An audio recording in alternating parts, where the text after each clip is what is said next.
Hi, I'm Elizabeth at A Literary Princess, and today I am doing my February wrap-up. So you might notice that we are at a different angle today. That is because I'm filming at a different time than normal and the light is different. So yeah, please ignore anything you can see over here because my house is a mess. Sorry. But let's jump into the books I read in February. There are 1, 2, 3, 4, 5, 6, I think. So let's get started.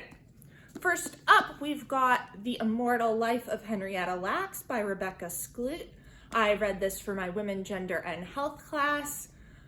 I gave this 5 stars. This was so good. Oh my God.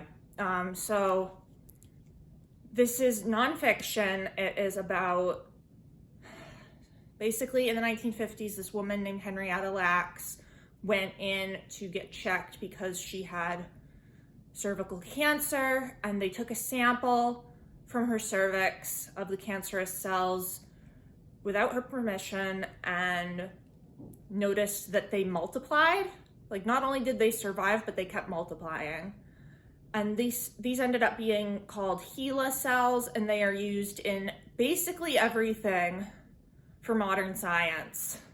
And this was all without Henrietta Lacks or her family ever knowing. They didn't know until well after she was dead. And this is just kind of an exploration of how that happened, what happened, and like the aftermath, especially on the family.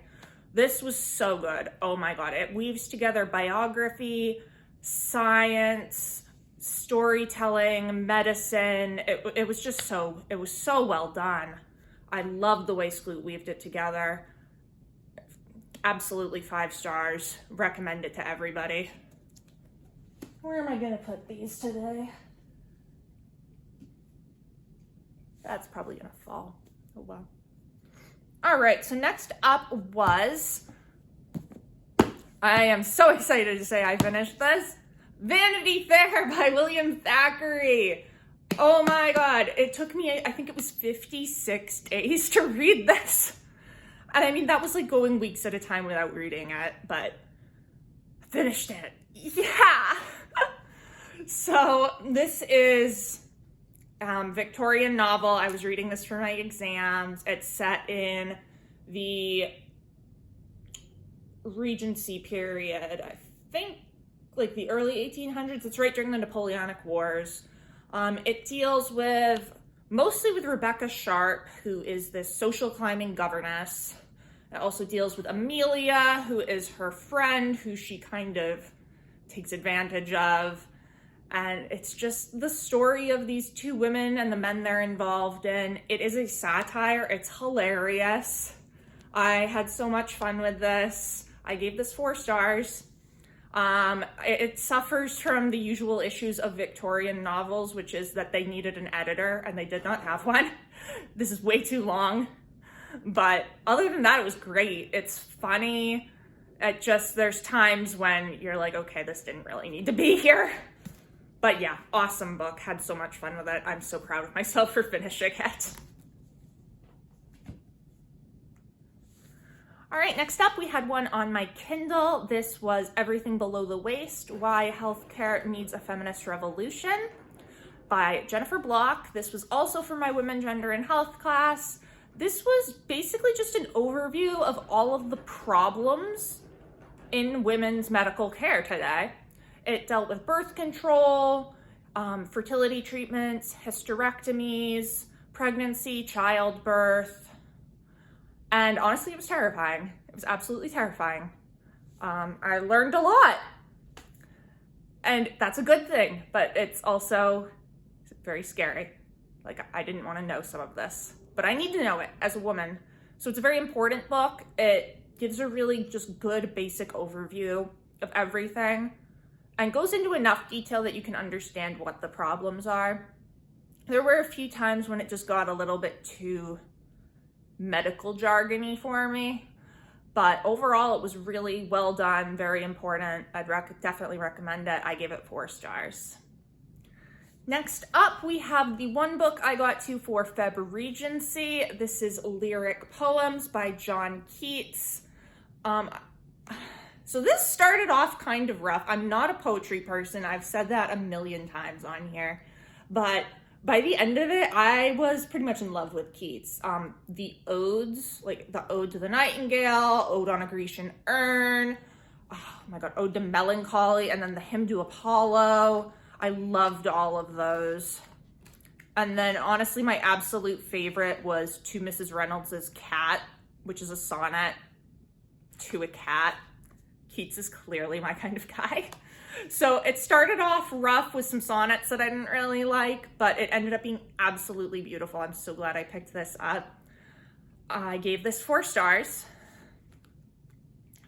which is actually pretty good for a poetry anthology. I think I usually do like 3 stars because there's always poems that I don't like, and then there's some that I do like, but this had more poems that I liked than not, so 4 stars. I am sad that that's the only book I got to read for Feb Regency. I wanted to read Belinda by Mariah Edgeworth, but I just didn't have time with school reading and figuring out exams and all that, so I'm not going to be able to read that probably until my exams are done, which sucks, but c'est la vie. All right, next up we have Alphabet of Thorn by Patricia A. McKillop. I've been in love with this book cover since I was like 11 and saw it at the library.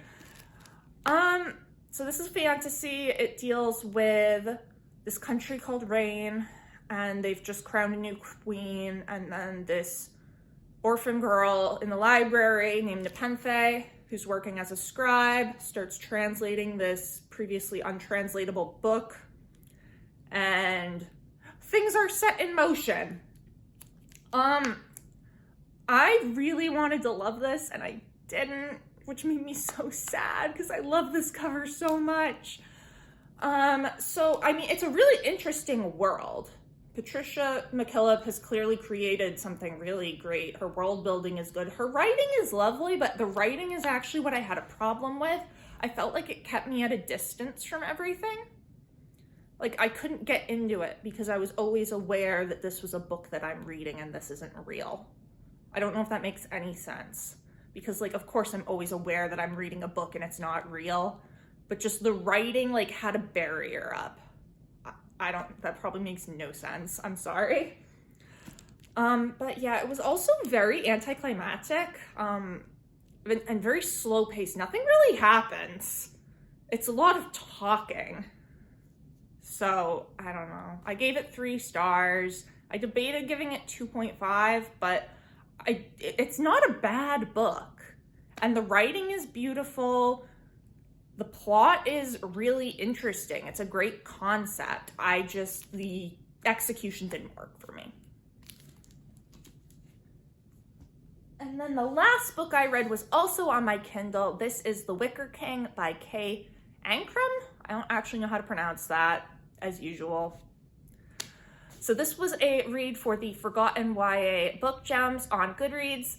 I enjoyed this so much. So this deals with 2 boys in high school, August and Jack, who have this very unhealthy, codependent friendship.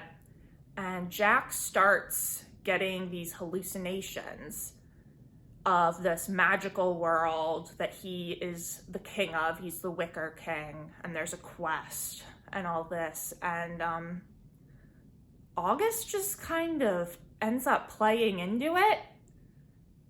And at first it starts as a game, and then it's clearly not a game anymore, and it ultimately leads to tragedy. I love this so much. I had such a great time with this. I'm a big fan of toxic relationships. You know this because I loved These Violent Delights by Mike and Emma Raver. This had a very similar feel with the friendship and the manipulation and the just unhealthiness of it. Yeah, I adored this. My only problem with it was that the chapters were very, very short, like 1 or 2 pages sometimes. And I felt like I wasn't having enough time to actually be in the moment and really get into it. But other than that, it was amazing. I gave it 4.5 stars. and would highly recommend it. So that is what I read in February. Please tell me down in the comments below if you have read any of them, what you thought. What did you read in February? It's been great chatting with you. I will see you soon. Bye.